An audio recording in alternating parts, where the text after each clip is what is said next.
네, 강프로입니다. 엔비디아 보겠습니다. 자, 일단 엔비디아 실적이 나왔습니다. 엔비디아가 차지하는 미국 시장에 대한 영향력 그리고 한국 시장에 대한 영향력이 엄청나게 큽니다. 그래서 어쩔 수 없이 봐야 될 수밖에 없는 점, 그 부분을 양해 부탁드리고 엔비디아에 대해서 이해를 하시면 전체적으로 시장이 어떻게 돌아가는지 이 부분에 대해서도 이해를 하실 겁니다. 그래서 한국 시장을 보던 미국 시장만을 거래를 하든 간에 엔비디아를 포함해서 주도주에 대한 이해는 반드시 필요하다. 그리고 실적에 대한 부분이 나왔으니까 그 실적 관련돼서 이야기를 하겠습니다. 자, 일단 미증시는 뭐 이익을 얼마 받네 이 부분도 중요하지만 EPS 주당 순이익이 어느 정도까지 늘어났는지 그리고 성장률이 계속해서 유지될 수 있는지 이 부분입니다. 근데 미증시를 한 번이라도 거래를 해보신 분들은 아실 것 같아요. 미국 시장은 정보가 철저하게 통제됩니다. 그 통제된다는 게 뭐 내가 아는 걸 너는 모르고 뭐 나만 알고 있고 이런 얘기가 아니라 각 기업 측에서 어닝에 대한 즉 실적 발표에 대한 부분은 철저하게 통제해 있다는 걸 거래를 한 번이라도 해보신 분들은 느낄 거예요. 그래서 실제 이 주가의 움직임을 보면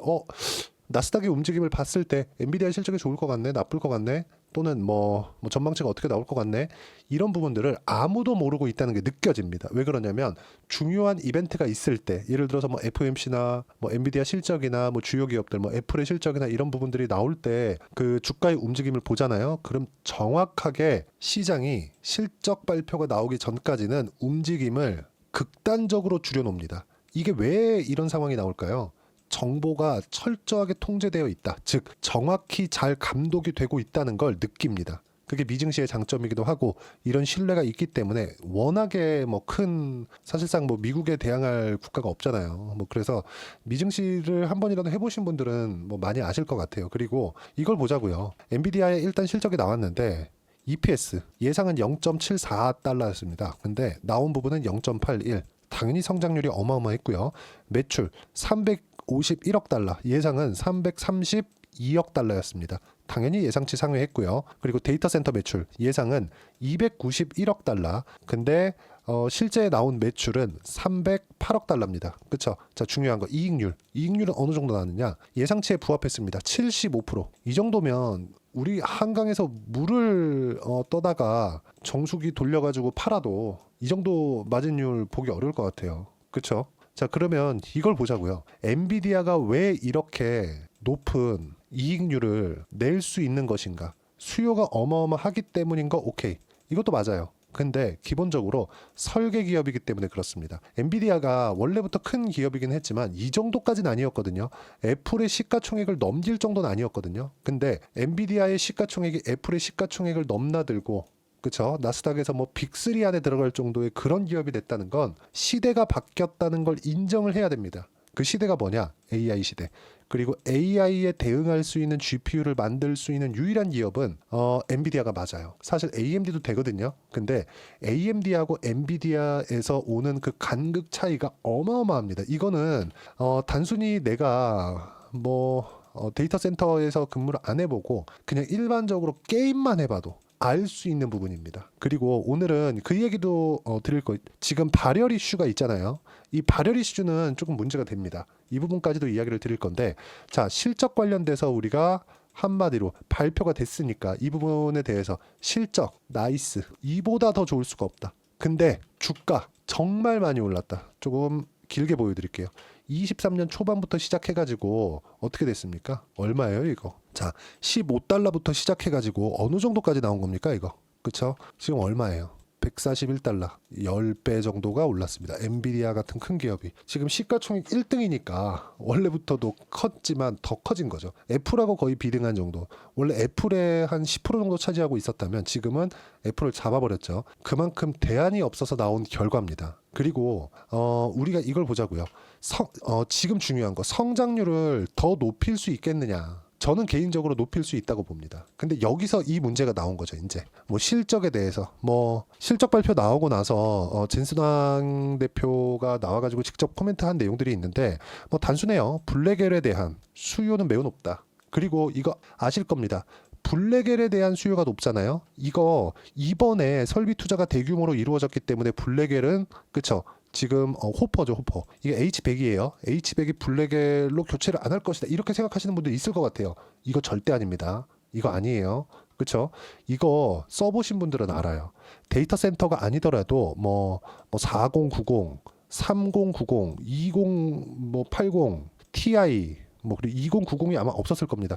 이런 거 한번 써보신 분들은 다음 버전 나오면 또 바꿉니다. 다음 버전 나오면 또 바꿔요. 이거는 단순히 개인 사용자니까 그런 거 아니냐? 그게 아니라 비율상 봤을 때 빅테크에서 사는 자금에 대한 비율, 그리고 개인이 사는 일반적으로 뭐 4090을 사는 그 비율, 그렇죠? 물론 엄청난 부자들도 있겠지만 개인이 사는 비율이 훨씬 더 높습니다. PC에 들어가는 비용이 이거 한 장에 4090 같은 거 있죠?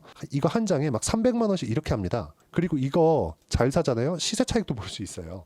그러니까 지금 이런 상황이에요. 그래서 우리가 뭐 실적 관련돼서 뭐 어닝콜에 대한 부분, 뭐 블랙엘에 대한 수요는 당연히 높다, 너무 높다, 너무 높아서 진짜 감동할 수준이다 이렇게까지 얘기가 나오고 있는데 이런 부분들은 블랙엘이 어느 정도까지 그쵸 성능이 받쳐주잖아요. 그럼 간다. 근데 블랙엘은 성능이 받쳐준다는 게 오피셜하게 나와 있어요 이미. 그리고 이런 부분들은 써본 사람들은 안다. 엔비디아가 지금까지 어떤 횡보를 다져왔는지. 근데 여기서 발열 문제가 터진 겁니다. 이거는 내용이 좀 달라요. 왜 그러냐면요. 발열은요. 일반 사용자도 뭐 발열에 대해서 굉장히 민감하지만 이렇게 보셔야 되거든요. 지금 엔비디아 GPU 만들잖아요. 그렇죠? 근데 여기서 CPU로 넘어와 볼게요. CPU로 넘어오잖아요. 그럼 여기서 어떤 일이 생기냐면 CPU 같은 경우에는 거의 단품 제공이 일반적입니다. 근데 GPU는 패키지로 나와요. 패키지로. 여기서 냉각 솔루션까지 같이 다 포함시켜서 판매를 하는 겁니다. 보통. 그러면 일반적으로 데이터 센터에 들어가는 그 GPU에 대한 수요, 그쵸? 그 내용까지도 다 똑같다는 거예요. 그냥 나 GPU만 그리고 나서 데이터 센터에 들어갔을 때 뭐 렉에 대한 부분 따로 하고 뭐 이렇게 안 해요. 그래서 GPU가 납품하는 게 마이크로소프트로 직접 납품하는 게 아니라 서버 쪽으로 넘어가요. 그쵸? 같이 끼워 갖고 하는 거예요. 그 데이터 센터가 구성되는 그 구조를 보면 알아요.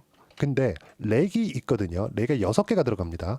이 6개가 들어갔는데 이 6개 안에서 GPU를 돌렸더니 나오기 전부터 말이 많았잖아요. 액침 냉각이니 뭐 순행으로 돌려야 된다느니 이런 얘기들이 많았잖아요. 근데 이런 부분들에 대한 문제가 터진 거예요. 근데 발열에 대한 문제가 우리가 단순하게 볼 게 아니라 발열하기 때문에 야 이거 문제 있는 거 아니야? 이렇게 볼 게 아니라 엔비디아가 성능을 높여왔었던 방식을 한번 보자고요. 전기를 많이 때려 넣으면 뭐가 발생하죠? 열이 발생합니다. 그렇죠? 많은 에너지를 쓰고 에너지를 쓴 만큼 열을 내요. 근데 그 열을 지금까지는 통제가 돼 왔어요. 호퍼까지는, H100까지는.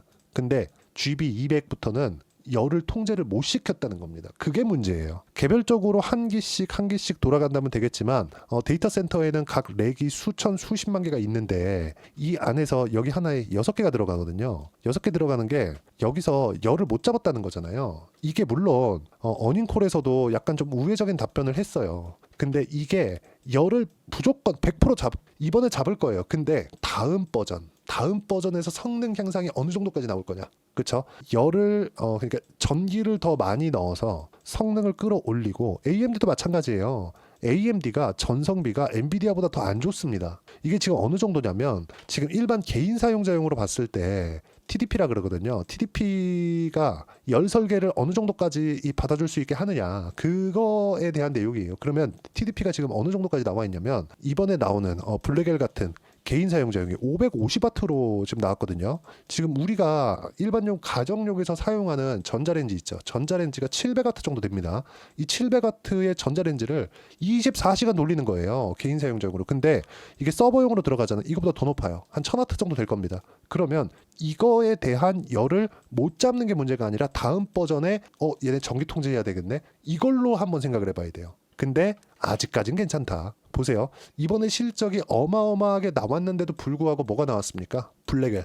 블랙엘에 대한 매출은 포함되어 있지 않아요. 포함되어 있다라도 극히 드물어요. 분명히 어닝콜에서 제가 아까 전에 말씀드렸잖아요. 미국 시장은 정부가 철저하게 통제되어 있다고. 그 통제가 나만 알아야 돼. 이게 아니라 기업 측에서 발표하기 전까지 절대로 발설하지 않습니다. 그 정도의 신뢰감이 쌓여 있는 거예요. 그렇죠. 그리고 뭐 여러 가지 내용들이 있어요. 뭐 블랙엘 수요 높다, 뭐 소프트웨어 지원 어쩌고 저쩌고, 뭐 그리고 뭐 중국에 대한 내용, 뭐 네트워킹 부분, 그리고 4분기에 대한 전망치 이런 부분들 다 나왔는데 다 좋아요. 다 좋은데 이 좋은 부분이 유지될 수 있는 게 제가 볼 때 한 6개월 정도 남은 것 같습니다. 한 2분기 정도. 왜 그러냐면 블랙엘 이후에 다음 버전에 대한 지금은 호퍼에 대한 성장세만으로 이렇게 올라온 거고 물론 블랙엘에 대한 기대치도 있죠. 근데 이 블랙엘에 대한 기대치가 지금부터 크게 반영이 되는 구간이 있을 겁니다. 물론 이런 상승세 있죠. 10배씩 올라가는 게 앞으로 1,500불 갈 거야. 이거 어려워요. 앞으로 나오는 것들이 뭡니까? 그쵸? 여기서 추가적으로 상승이 나왔을 때는 그런 부분들은 시장에 대한 엄청난 부담을 줄 거다.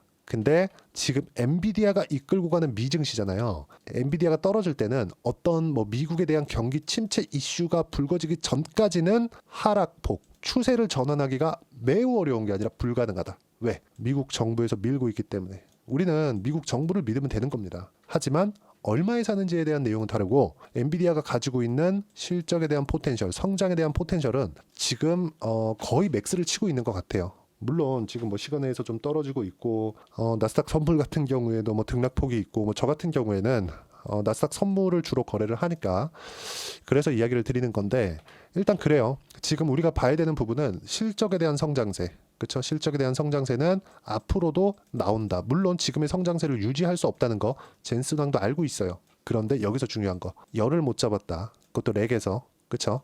이거는 다음 버전. 지금 괜찮아요. 블랙엘은 괜찮아요. 근데 다음 버전에 야 우리가 생각하던 그 엔비디아의 성능 향상 폭, 이 폭을 못 맞출 수도 있겠다. 이러면 AMD가 치고 아마 못 올라오게 젠스닥이 할 겁니다. AMD가 치고 올라오려 그랬으면 벌써 치고 올라왔어요. 젠스닥이 그동안 계속해서 커버를 해왔고 한 10년 전에는 이런 얘기도 있었습니다. AMD가 신제품 딱 발표 나오잖아요. 그럼 엔비디아에서는 드라이버를 바꿔줍니다. 드라이버로 딱 상대를 해줘요. 그리고 예를 들어서 뭐 각 제품별로 이 사이에다가 하나씩 더 껴줍니다. 요거보다 약간 떨어지고 요거보다 높은데 가격은 AMD에 대항할 수 있을 정도로. 이거에 아주 선수예요. 그러니까 이런 이 실적에 대한 증가분 이거는 뭐 의심할 여지가 없다. 전혀. 하지만 발열을 못 잡은 것에 대한 지금 뭐 야 니네 발을 못 잡았다며 뭐 이거 조금 문제 되는 거 아니냐? 만약에 주가 빠지잖아요. 그거 매수다. 무조건 매수다. 매수. 무조건 매수예요. 매수. 무조건 매수니까 이거는 절대 잊지 마시고 이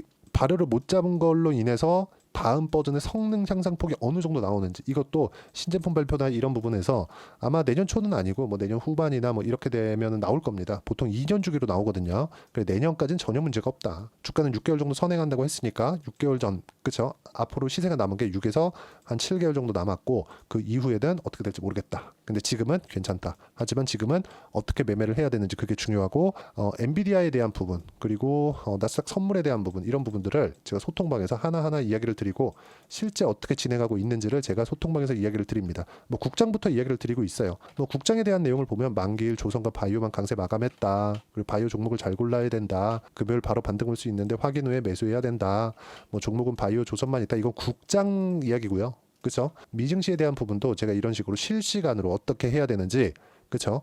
계속해서 타점을 이야기를 드리고 사야 되는지 말아야 되는지 보유해야 되는지 그런 부분들을 실시간으로 다 무료예요. 무료. 돈 안 받아요. 무료로 진행하고 있으니까 구독과 좋아요 눌러주시면 감사하겠습니다. 그리고 제가 입장 링크를 보내드릴 수 있게 여기 010-8713-1916으로 구독이라고 문자 보내주시면 소통방 입장 링크 제가 순차적으로 공유를 해드리도록 하겠습니다. 자 그리고 어떤 식으로 이 가격들을 보고 매매를 해야 되는지 그 내용에 대해서는요. 그쵸?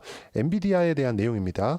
그쵸? 고가 돌파하는 종목군들 주도주가 되고 시세를 내는 기업들은 다 똑같거든요. 그래서 어떤 식으로 봐야 되는지 엔비디아의 단기 보유 전략 단기는 2주입니다. 2주 동안 어떻게 타점을 잡아서 수익 전환 시킬 것인가 이 내용에 대한 내용이고요. 그러려면 가격에 대한 부분 중요하겠죠. 어느 종목이든 신고가를 내고 주도주가 된다는 점 그런 부분들을 제가 충분하게 이해할 수 있게 내용 준비를 해놨고 요것도 다 무료 소통방도 다 무료니까 구독과 좋아요 꼭 한 번씩 눌러주시고요. 그리고 여기 010-8713-1916으로 엔비디아라고 문자 보내주시면 단기 가격 전략 함께 공유해드리도록 하겠습니다. 자, 뭐 미증시를 거래를 하든 한국 시장을 거래를 하든 하루하루 장중을 보면은 비극입니다. 그래서 그런 부분을 이겨내는 게 중요하고 뭐 한국 시장은 지금 너무 어려운 시간을 보내고 있는데 미증시는 어쩔 수 없이 우상향할 수밖에 없습니다. 뭐 미증시 가격적인 부담이 있다 이런 얘기 많은 거 알아요. 근데 미증시는 프리미엄을 많이 받습니다. 왜 그럴까요? 고객하고 직접적으로 맞닿아 있는 사업군이 많기 때문에 그렇습니다. 이익률이 그래서 높은 거예요.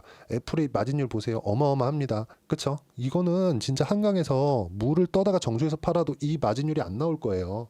근데 그걸 하고 있다. 엄청난 규모의 매출을 이뤄내면서 미국 아니면 불가능하겠죠. 그래서 이런 부분들에 대해서 이야기를 드린 거니까 반드시 그 타점이나 그런 부분들에 대해서 이해를 하셨으면 좋겠고 여기 있죠. 소통방. 그쵸? 그리고 요 두 가지 내용은 모두 무료로 진행하고 있으니까 구독이라고 문자 보내주시면 소통방으로 제가 이야기를 드리고요. 그리고 엔비디아라고 문자를 보내주시면 제가 가격 단기 보유 전략을 함께 공유해 드리도록 하겠습니다. 자, 그리고 연말이나 연초에 어떤 종목을 사야 되는지 제가 딱 한 종목만 준비를 해놨으니까 영상 끝까지 시청하시고요. 모든 분들이 성공 투자하셨으면 참 좋겠습니다. 네, 4분기가 돼도 시장의 회복세가 나오지 않고 있습니다. 미증시는 계속해서 좋은데 한국 시장은 어려운 구간이 계속됩니다. 이 가운데서도 영상을 끝까지 시청해 주시는 분들을 위해서 제가 4분기 그리고 25년 1분기까지 주도할 수 있는 주도주를 준비를 해왔습니다. 같이 공유를 해드릴 거고요. 이런 부분들을 제가 계속 같이 매매를 하고 있습니다. 자, 내용 보시면 1분기와 2분기 그리고 1분기부터 3분기 지금까지도 강세를 보이고 있는 알테오젠과 같은 종목군들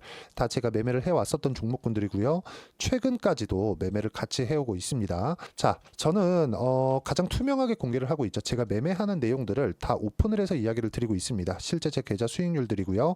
이런 부분들을 어떤 식으로 내는지를 이해하고 파악해야 되는 게 중요합니다. 자, 내용 보시면 HLB 어떻습니까? 상승하는 구간에 매매한 결과 31.9%의 수익 구간 1월 달입니다. 그쵸? 이걸 제가 5월 달까지 매매를 꾸준하게 해왔고 마지막 매매는 6월 달에 끝냈습니다. 하한가 두 방을 피하고 다시 마지막에 그쵸? 20% 정도 수익 구간까지 이 부분도 확인시켜 드릴게요. 알테오젠 같은 경우에는 여기 5월과 6월 달에 매매한 내용인데 매수 타점을 2번 잡았죠. 그리고 매도를 4번 잡은 결과 33%의 수익 구간 한 군데에서만 이렇게 나온 거고 이 부분을 다시 한번 확인해 보면 자, 알테오젠을 한번 쳐보겠습니다. 알테오젠 딱 쳐보면 제가 여기 2월과 3월 달 그리고 5월과 6월 달 그리고 9월 달까지 매매 구간을 꾸준하게 만들어 왔죠. 여기서 눌림목 구간을 한번 더 준다면 다시 매수 구간을 잡을 예정이지만 지금은 4분기 그리고 내년 1분기까지 주도주가 어떻게 형성이 되는가 그리고 어떤 종목을 잡아야 되는가 그 부분이 중요하니까 그 부분에 대해서 이야기를 드리도록 하겠습니다. 자, 내용 보시면요. 이 내용을 모두 수렴하고 있어야 된다. 이 세 가지 내용만 갖춰져 있으면 주식시장에서 나 혼자 나 스스로도 꾸준하게 수익이 나는 주도주를 잡아낼 수가 있습니다. 자, 내용 보시면 8월 5일날 시장 폭락이 나왔죠. 미국의 경기 침체 우려감이 불거지면서 시장이 폭락이 나왔는데 그 시장 폭락 구간 안에서도 가장 강했었던 업종이 뭔가 이 부분을 체크를 해보셔야 되고요. 그리고 실적에 대한 부분은 미래가치가 들어가야 되지만 이건 너무 당연하게 들어가야 되는 겁니다. 미래가치가 좋아지는 부분. 근데 지금까지 실적이 조금 더 좋겠죠. 전 지금 당장의 실적은 그렇게 중요하게 보진 않는데 이번에 준비해온 종목은 지난 3개년 연속 순수익이 증가했다는 점 주목해서 봐야 되겠고요. 그리고 가장 중요한 점 수급이죠. 그래야 단기간에 수익을 낼 수 있겠죠. 이건 뭐냐? 저점 매집봉이 꾸준하게 나오고 있는가? 외국인들의 미친 매집이 나오고 있는가? 이런 부분인데 이 종목이 뭐냐? 제가 이렇게 차트로 준비를 해왔습니다. 자, 내용을 간단하게 보셔야 돼요. 폭등 전에 꾸준하게 매집봉이 나오는가? 그리고 시장 폭락 즉 시장보다 강한 움직임을 보이고 있는가. 여기가 8월 달입니다. 8월 달에 똑같이 폭락이 나왔지만 회복하는 과정에서 빠르게 회복 구간을 만들어냈죠. 제가 종목만 띡 던져 드리는 게 아니라 아까 전에 말씀드렸었던 대로 여기 소통방에서 어떻게 대응하는지 그리고 어떻게 가격대를 잡아야 되는지 이런 부분까지 제가 함께 공유를 해드리고 있으니까 이 내용 확인해 보시면 됩니다. 시장에서 강한 종목은 제가 모두 참여해서 매매를 하고 있다고 보시면 됩니다. 자, 그런데도 불구하고 제가 왜 15에서 30%냐?